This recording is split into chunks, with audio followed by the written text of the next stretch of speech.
The reading for this week is on Kisetsu, or the idea, the Japanese sense of seasons. And I think this really plays well into geography because, each area of Japan is somewhat distinct geographically, and they all have, a relatively, a little bit different environment. Japanese environments sort of change a little bit. You go from sort of coastal environments up to mountains, and that can be pretty rapid.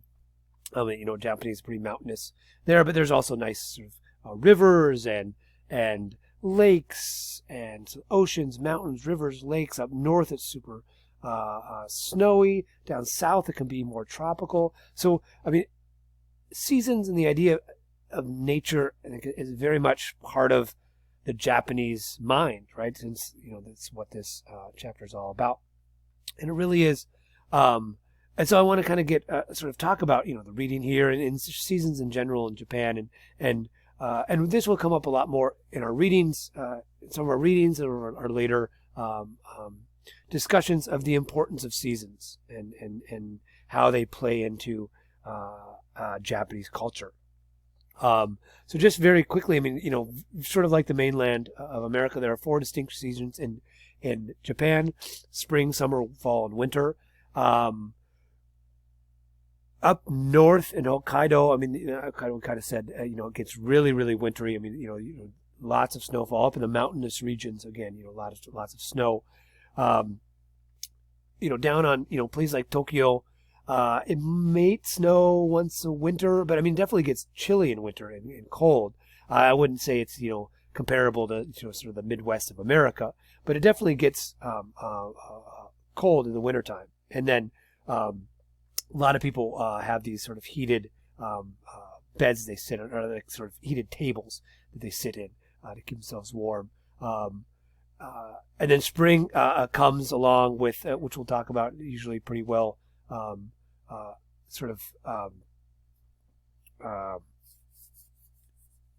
similar to sort of the mainland, that it's the signs of spring or the budding flowers, which we'll look at there, especially Cherry Blossom Festival is a good sign of spring.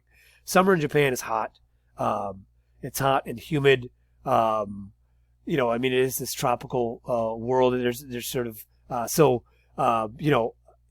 found I found a lot of houses in Japan don't have like central heating or air conditioning, so you're kind of a little bit at the elements. The reading talks about this. Shoji screens. It's sort of more designed to keep things cool in the summer, which means in the winter things can be rather chilly. So that's kind of changing as more newer apartments are being built, and obviously all the major skyscrapers and all that are all climate controlled. But if you go to like sort of more traditional ryokan or the hotel things, you'll kind of see in the winter you're going to be a little chilly, right? In the spring, summer you're going to be pretty hot.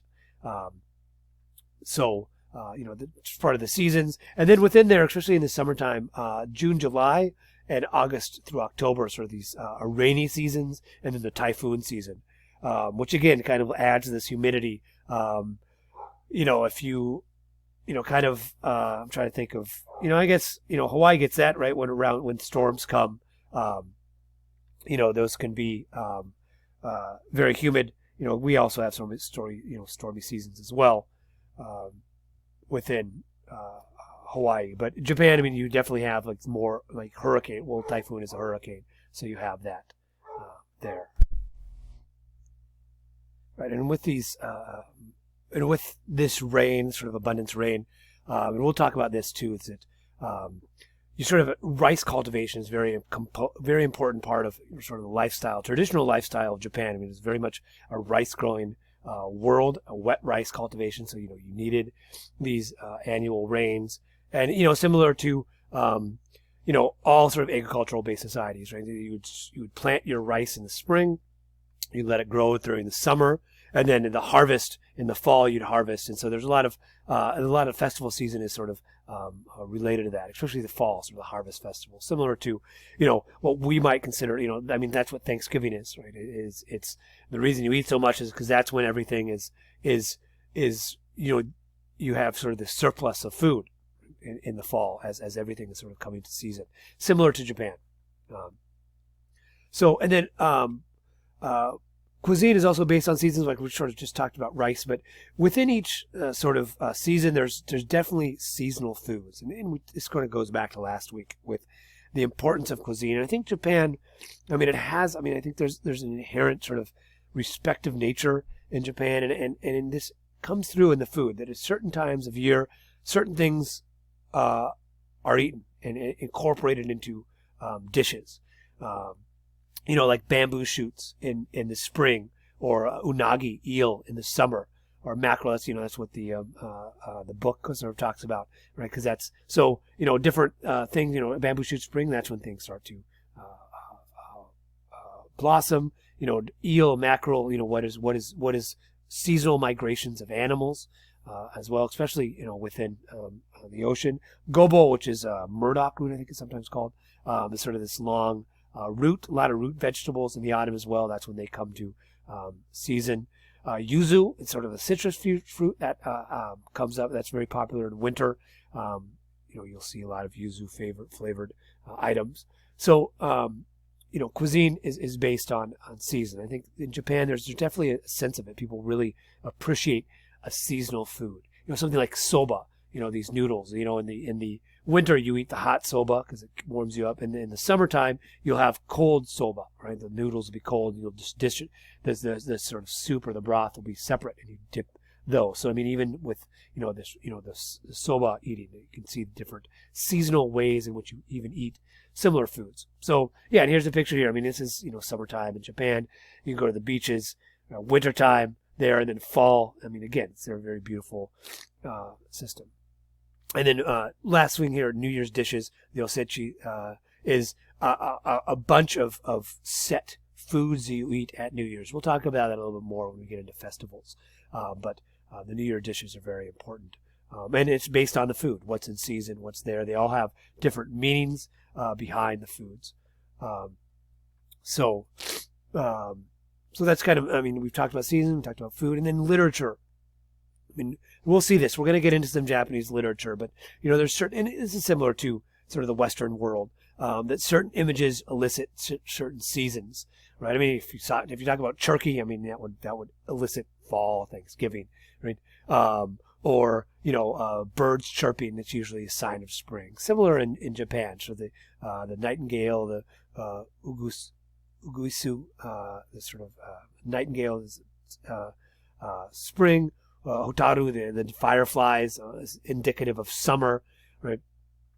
So each of these, and when we get to poetry, and when we get to especially haiku, right? A lot of these images, you just give this one word, and it will give you the meaning, right? It'll sort of elicit this feeling of a hot summer's day, or a cold winter's night, or the vibrancy of spring, or sort of the quietness of fall, right? These sort of terms are very much part of Japanese literature. And again, you just use this, with Japanese here. So this is sort of a Japanese proverb, kacho fugetsu, which means literally flowers, birds, wind, and moon. This is what these the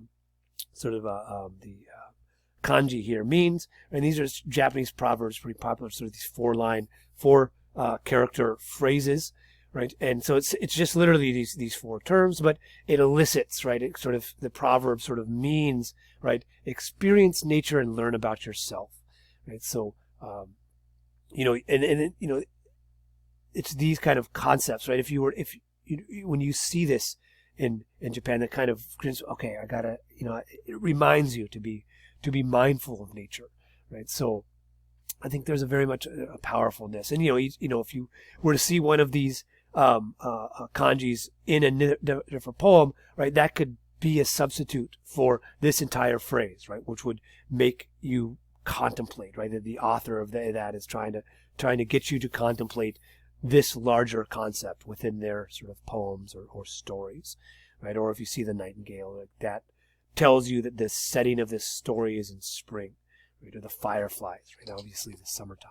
So the literary representations of the seasons. I think it's really, my experience in Japan is seasons are important, right? I mean, and especially in what comes in season, especially in foods, as we talked about with culture. And then also, in different areas, things are popular at different times, different foods. And Amori, which is sort of north Honshu, sort of up near Hokkaido, they're very popular for apples, right? So during apple season, harvest season, there's a lot of celebrations up there. So each sort of region is known for different cuisines, comes around in different seasons, and so that's kind of all sort of connected in there. And then the big thing is, and we'll get into festivals later. We're gonna have a whole week on festivals, but they are important. And again, you can kind of see the seasons. There's a deep connection between the seasons and festivals that take place in Japan. So obviously, I think one of the most famous ones, right, is Hanami, the flower viewing, the spring festivals, cherry blossom season in Japan, or the plum or the ume blossoms. It is super popular. I mean, like anywhere. I mean, spring, it's vibrancy. It's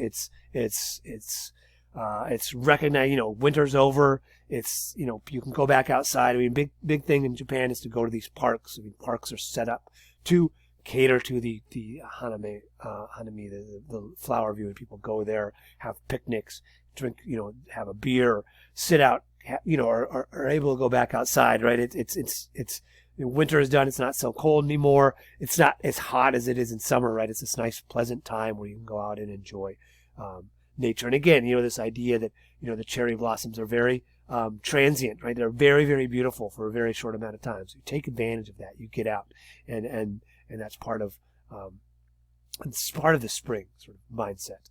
Similar summer, there's a lot of festivals. I talk about the Star Festival, which traces back to China. It's sort of representative of the story of this weaver girl and this cowherd boy that are separated and then come back once a year in the summer, sometime between July and August. It's the seventh day of the 7th month, which in the lunar calendar changes throughout the year. But it's festival there, and it's actually 2 different stars that come back into alignment, and that's celebrated. It's a lot of paper is part of this. You hang these big sort of paper streamers, and then you also tie your wishes onto in paper. You write them down and tie them onto branches, and that's part of the festival. I think there's a lot of fireworks as well. And then the Bon Dance ancestor festival also takes place in the summertime as well. So summer is there. Fall, and then fall again, similarly to America, because the West, I guess, local harvest festivals. I mean, there's just tons of fall festivals, and they're usually very localized, right? This is the Hachiman Matsuri, which is in Tokyo, where they pour water and clean sort of these kamis here, or images of the gods. But I mean, if you look I think almost every little region has their own little fall festival, right? To celebrate either a local kami, local Shinto god, or Buddhist festival. But it is really a time where communities come together, and if you when we get into the festival section, if you really want to look at some really interesting festivals, it's these local harvest festivals that are really, really interesting. And again, very seasonal. People, look forward to these annual things. And again, in the fall, you have this sort of abundance of food, which you're celebrating. And also knowing that, so winter's coming and it could be quite harsh. And then winter, there are some more winter festivals. I mean, I think the biggest one here is the New Year's festival, Omisoka, which is, the New Year's festival, which is really, I'd say, one of the most important festivals in Japan. Again, this is very much family. A lot of people go back to their family on New Year's. You have, as we talked about, you have set dishes you eat. It's kind of, nowadays sort of there is sometimes, Christmas gets wrapped up in there, but if you don't celebrate Christmas, you do give each other gifts on New Year's as well. You have a nice New Year's meal in the morning. You have your food, have some celebratory sake, and then you usually go to the shrine and do a sort of a New Year's sort of prayer there for a successful New Year. So, and again, that's January 1st as it is in the West, and it's right in sort of the smack dab of winter. So that's kind of how the seasons and festivals all sort of play together. But I think it is very much an important concept in Japanese culture.